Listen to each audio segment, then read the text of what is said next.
Imagine the darkest moment of your life. Now imagine facing it in a freezing barn, gripping a handful of dirty straw, with absolutely no one coming to save you. In the Middle Ages, childbirth wasn't a medical event. It was a roll of the dice with death.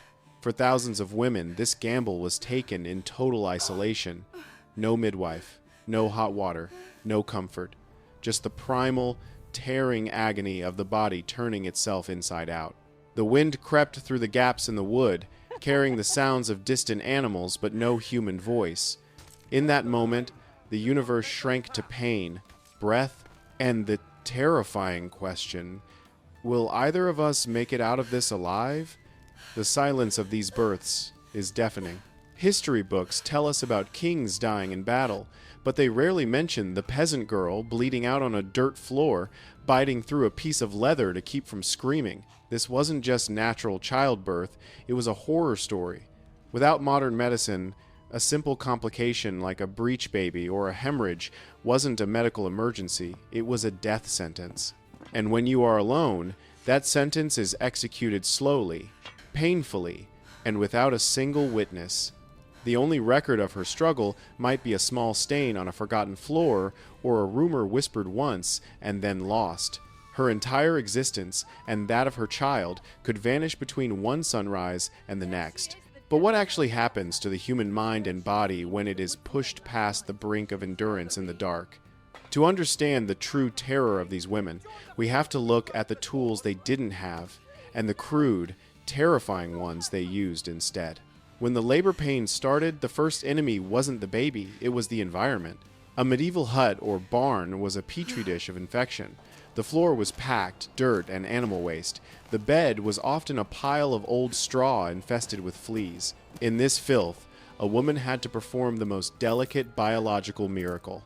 There were no sterile scissors. If she needed to cut the umbilical cord, she grabbed what was at hand, a rusted knife, a sharp rock, or even a shard of broken pottery. The air around her was heavy with dust and the smell of livestock, hardly the place you would choose to take your first or last breath.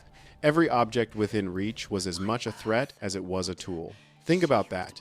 Severing the lifeline of your newborn child with a piece of trash found on the floor. And that is if the baby came out at all. If the labor stalled, if the baby was stuck, a woman alone had zero options. There were no forceps, no C-sections. She simply pushed until her muscles failed, or until her heart gave out. The physical trauma was immense: torn flesh, broken tailbones, and blood loss that would make a soldier faint. Each wave of pain felt like the body was being split open from the inside, and there was no one to say, "Hold on, you're almost there." It was endurance beyond choice, a battle fought on instinct alone. But for some women, the physical pain was nothing compared to the social terror that forced them into the shadows in the first place. Why hide? Why risk death in the woods rather than call for the village midwife? Because in medieval Europe, an illegitimate child was a social crime. For an unwed servant or a widow, a pregnancy meant ruin. It meant being cast out, starved, or branded a whore. So, they hid. They bound their growing bellies with tight cloth, crushing the fetus and their own organs, hoping to mask the life growing inside. And when the time came, they slunk away like wounded animals to give birth in secret. Every step away from the village was also a step away from help, but they took it anyway, choosing the risk of death over the certainty of public shame. Their footprints in the mud were the only witnesses to their exile. The fear was twofold. If they were found, they were ruined. If the baby died, they were murderers. The law was brutal. A woman whose child was stillborn in secret could be hanged for infanticide, even if she had desperately tried to save it. So, they labored in a panic, terrified that a baby's first cry would be the sound that ended their own life. Every groan was stifled, every breath controlled, as if silence itself could protect them from judgment. The very thing they were trying to bring into the world became the evidence that could destroy them. But even for those who weren't hiding, isolation could strike. War, plague, or a sudden storm could cut a woman off from help. And in those moments, the line between the natural world and the supernatural began to blur. Alone in the dark, pain does strange things to the mind. Medieval women were deeply superstitious. Without a priest to pray over them, they turned to folk magic. They clutched birthing stones or pieces of coral. They whispered charms to the Virgin Mary, begging for a loose key to unlock their womb. They chewed on bitter herbs like rue and mugwort, hoping to speed up the process before their strength failed. Every object in their hands became a lifeline, a desperate attempt to negotiate with forces they didn't understand. When the contractions came like crashing waves, the only thing they could control were the words coming out of their mouths. In the flickering light of a single tallow candle, or in the pitch black, shadows took on monstrous shapes. Was that a demon waiting to steal the unbaptized soul? Was the fever that started to burn in her veins a punishment from God? The psychological horror of giving birth alone was as potent as the physical. You were fighting your own body, but you were also fighting the demons of your culture. Every childhood story about cursed mothers and stolen babies came clawing back to the surface. In that lonely barn or hut, the line between legend and reality felt razor thin. And then, the moment of truth. The baby arrives. But in the Middle Ages, birth was just the beginning of the danger. The silence breaks. A cry, or perhaps a terrible stillness. The mother, exhausted and bleeding, has to become the doctor. She has to clear the airway. She has to tie the cord. She has to keep a fragile, wet newborn warm in a drafty barn. If the baby is silent, she has to breathe life into it with her own exhausted lungs. There is no time to rest. The placenta, the afterbirth, must be delivered. If it stays inside, it will rot. Infection will set in within hours. Her hands shake, not just from blood loss, but from the crushing pressure of knowing that every decision, right or wrong, is hers alone. In that moment, she is midwife, nurse, and guardian, all while barely hanging on herself. This condition, known as childbed fever or sepsis, was the great killer. It didn't strike like a sword. It crept in like a fog. A woman might survive the birth only to die 3 days later, burning with fever, delirious, her body poisoning itself from the inside. And if she died alone, the tragedy was compounded by the fate of the infant. A newborn left beside a dead mother had hours, maybe a day, to live. They would succumb to cold or hunger, curling into the cooling body of the only person who ever loved them. It is a grim image, but it was a common reality. In many cases, both bodies would be found together long after the last heartbeat had faded, turned into a single sad story no one had heard in time. If she survived, though, the ordeal was far from over.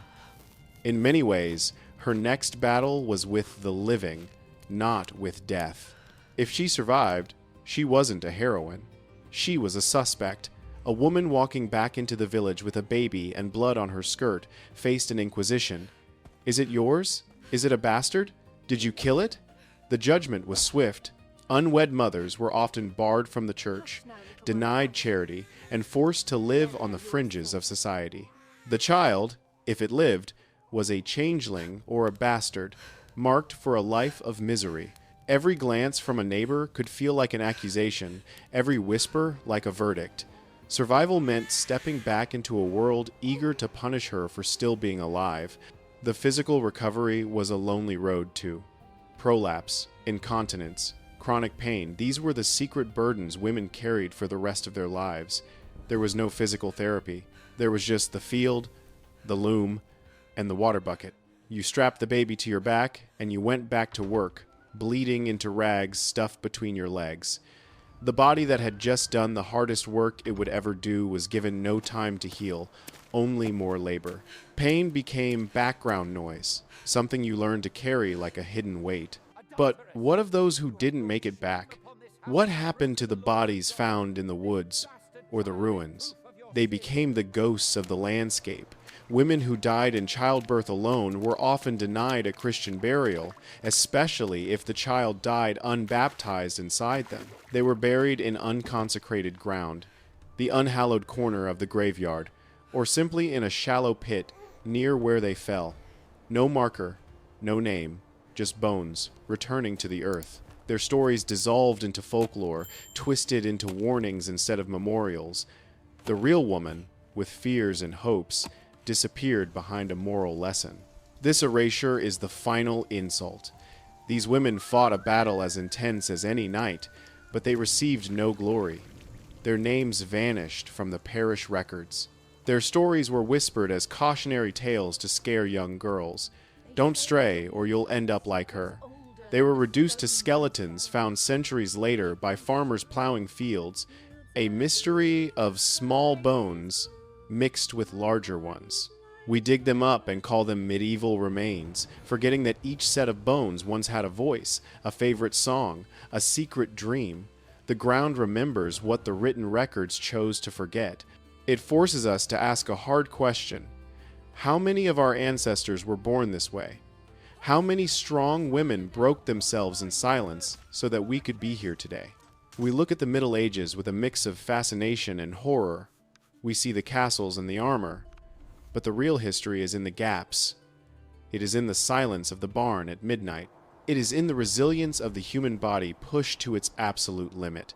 The true battlefield wasn't always the field outside the castle walls. Sometimes it was a cramped corner of a hut where one woman fought for 2 lives. Every generation that followed stands on the invisible ground they paid for with their suffering. These women who gave birth alone were the ultimate survivors. They faced the void and brought life out of it. They didn't have medicine. They had grit. They didn't have anesthesia. They had endurance. Their courage never made it into the epics or the illuminated manuscripts, but it lives on in every family line that didn't end in that cold straw. Remembering them is the smallest repayment we can offer for the cost they paid. So, the next time you hear a baby cry, remember the silence that came before it. Remember the women who screamed into the dark and received no answer. They are the hidden foundation of our history, and their strength deserves to be known. If this dark journey into the past moved you, subscribe. We will keep uncovering the stories that history tried to bury.